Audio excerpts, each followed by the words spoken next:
नमस्ते मेरे देशवासियों, मेरी माताओं, बहनों, भाइयों, सभी को मेरा दोनों हाथ जोड़कर दंडवत प्रणाम, चरण स्पर्श और आपका आशीर्वाद इसी प्रकार बना रहे।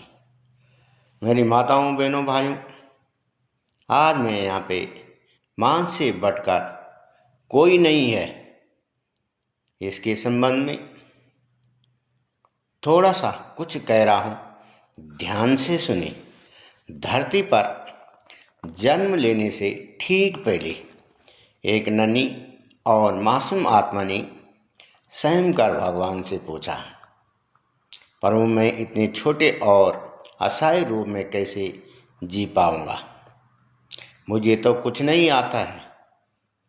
भगवान मुस्कुराए और उसके कोमल गालों को सहलाते हुए कहा, वत्स यानी बेटे, घबराओ मत, मैंने तुम्हारे लिए धरती पे एक बहुत ही सुंदर फरिश्ता चुन रखा है जो बड़ी बेशर्मी से तुम्हारा इंतजार कर रहा है। वह खुद भूखी रहकर तुम्हें खिलाएगी, तुम्हारी हर सिसकी को अपनी मुस्कान से भर देगी और अपनी जान देकर भी तुम्हारी रक्षा करेगी। बच्चे ने पूछा,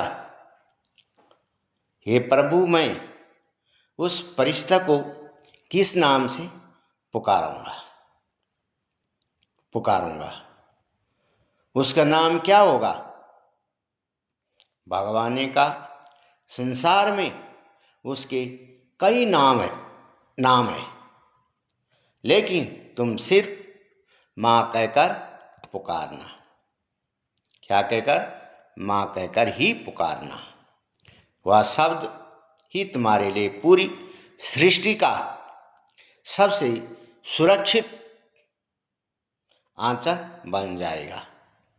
अगर माँ से प्रेम है तो अवश्य माँ की सेवा करें। माँ को किसी प्रकार की तकलीफ न आने दें। हर वक्त माँ को टाइम टाइम पर चाय, पानी, खाना खिलाएं। माँ से बढ़कर इस धरती पर कोई नहीं है। भगवान भी माँ के बाद ही आता है। माँ ने ही सबको इस दुनिया के बारे में बताया है और आपको उंगली पकड़कर चलना सिखाया है।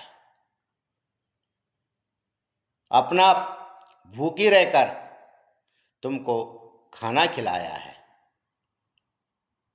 इसलिए मेरी माताओं, बहनों, भाइयों, माँ की सेवा अच्छे ढंग से करें। जहाँ भी आप रह रहे हैं, या आप देश में हैं, परदेश में हैं या गांव में हैं, माँ को साथ में रखें।